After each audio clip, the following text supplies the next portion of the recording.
Hello guys! Mega love shout out at magandang araw po sa lahat ng ating mga manonood sa ang sulok man kayo ng mundo. Ayan, sana po ay nasa mabuting kalagayan kayo. Ayan, ito na naman po si Kapitana ni Heights ang magbibigay na naman po ng reaction dito sa isa na naman sa napapanood natin at ako curious po talaga ako. Curious po talaga ako, no? Actually, ito po yung bibigyan ko ng reaction na tungkol po ito sa love team ng Rajel, no? Unang-una ko itong napanood or narinig sa live ni Mayora Naik TV, no? Dahil nga po doon sa pangayan nila ni Kagapay Grace about dito sa Rajel. And na-curious ako. And then, yun nga guys, no? Nalaman ko na ito palang Rajel ay, kumbaga parang, create ito ni Kalingap Tata, no? So, doon nagtaka ako, no? Na-curious ako, nagtaka ako at sabi ko bakit merong love team si Kalingap Tata. 'Di ba? Kasi alam naman po nating lahat na hawak po ni Kalingap Rab ang love team sa Kalingap. And marami pong mga vlogger sa Kalingap na pag meron po silang nai-scout ay ini-endorse po nila kay Kalingap Rab para po i-market or para po tawag dito, i-manage, no? So, dito sa Rajel, nagtaka ako, no? Kasi para sa akin, parang insulto, no? Parang insulto para po kay Kalingap Rab, no? Kasi, kumbaga, ang nangyari kasi dito is, bigyan ko lang ng example, no? Kunwari, nagtayo si Kalingap Rab ng isang grocery store. Tapos, kinuha niya itong staff, no? Or kinuha niyang tauhan itong si Kalingap Tata. And then, later on, nagtayo din ng sariling grocery store si Kalingap Tata, no? Tapos, nakipagkompetensya siya kay Kalingap Rab, no? So, baga parang insulto, parang sampal yun na tauhan kita tapos nagtayo ka ng negosyo. Kung ano yung negosyo ko, yun din yung tinayo mo. Buti sana kung iba, no? Ibang business. So, ibig kong sabihin, buti sana kung merong ibang needs, no? May ibang needs si Kalingap Tata. Aside doon sa pagiging love team. Kasi, love team na yung hawak ni Kalingap Rab, eh. Love team na yung minamanage niya, eh. Diba? So, parang insulto kasi para sa akin, pwede naman na kung na-scout ni Kalingap Tata itong dalawang talent na to, yung Rajel na to, pwede naman niyang i-endorse kay Kalingap Rab para i-manage or para i-market or para pasikatin.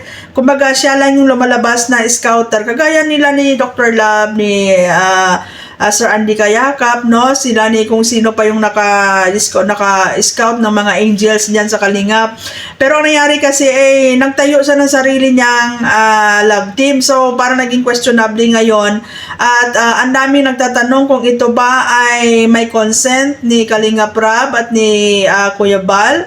Kung ito ba ay ina-allow. Kasi hindi siya part ng Kalingap Angels, eh. Hindi siya part ng love team ng Kalingap, kundi under siya kay Kalingap Tata. At nakita ko naman guys, kasi napapanood ko rin yung mga episode nila, marami na po ang sumusuporta, no? Marami na yung, kumbaga, may mga may mga GC na, may mga team na nagtayo para dito sa Rajel.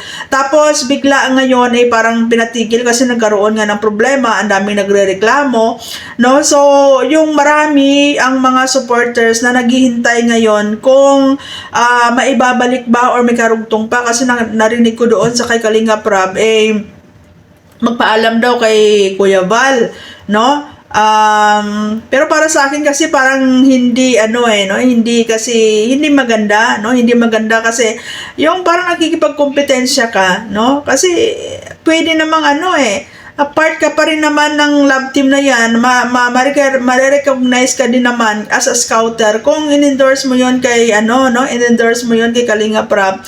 Tapos, under sa doon sa kay Kalingap Rab na mga angels or love team. But then, yun nga guys, no, para sa akin, in my own opinion, parang hindi maganda, nakaka-insulto, no, na parang binabypass mo si Kalingap Rab at si Kuya Val, no. Although hindi ako taga-Kalingap guys, pero siyempre being a reactor, nag-o-observe po ako. And to be fair, no, naman, para sa akin hindi maganda, no.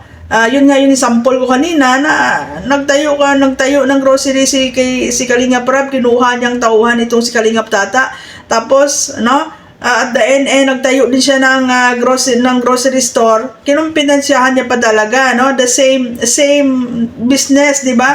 Kasi pareho di ba? So ayan lang guys, no? Siguro may mga pareho din na opinion ko, pero meron din mga hindi agree sa akin.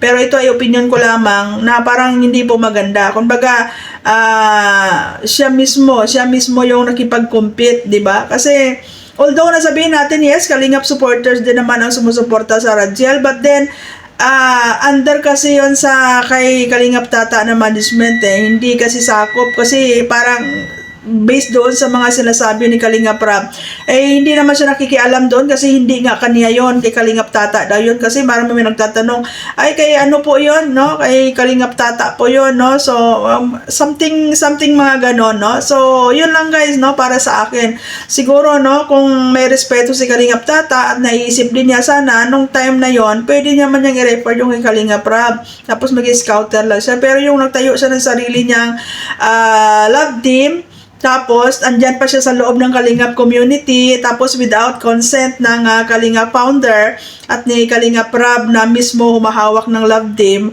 hindi po maganda, no? Hindi po maganda talaga, nakaka-insulto at saka parang binaypass mo na rin, no?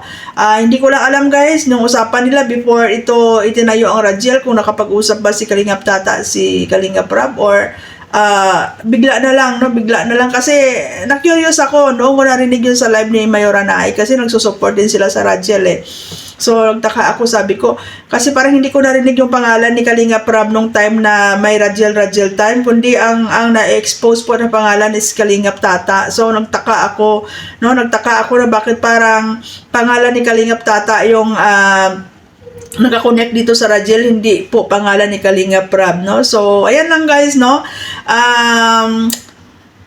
Nagtataka rin ako kasi may mga rules ang Kalingap, no? Yung mga konting, minsan may mga konting problema lang, nakikita agad, no? Na ano agad, no? Na napapansin agad. Pero yung mga ganyan na ang laking problema, parang huli na, no? Na napansin, no? Parang una kong nakita doon na nag-react si Sangkay din, no? Na kung yun ba ay may pahintulot, di ba? So doon din ako nakakuha ng idea, no? Kaya para sa akin, parang ano po guys, no? Parang hindi maganda, no?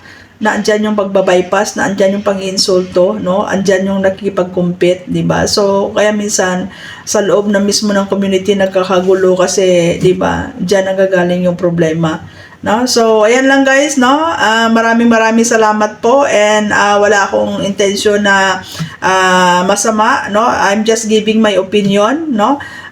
Bilang sa nakikita ko, and I just want to be fair, although na hindi naman ako Kalingap, pero syempre nanonood ako. Sabi ko nga sa inyo kung bakit Kalingap yung nireaksyonan ko, dahil Kalingap viewers po ako, and Kalingap po yung pinapanood ko, no? Sa mga love team nanonood tayo, diba? So ayan, kung meron man ako sinusuportaran na iba, pero mostly talaga is sa Kalingap ako nanonood, kaya yung mga ideas ko, yung mga content ko is all about Kalingap, 'di ba? Alam nga naman mag-content tayo kay Rapi Tulfo, sa Kalingap tayo nanonood, 'di ba? Yung mga viewers natin taga Kalingap din, 'di ba? So ayan, thank you so much sa suporta ninyo, sa pagpapanood ninyo, and ayan lang guys, no? Advance Merry Christmas sa lahat, and thank you so much sa mga sumusuporta at nagtiwala po sa atin. Magandang araw po, and God bless everyone.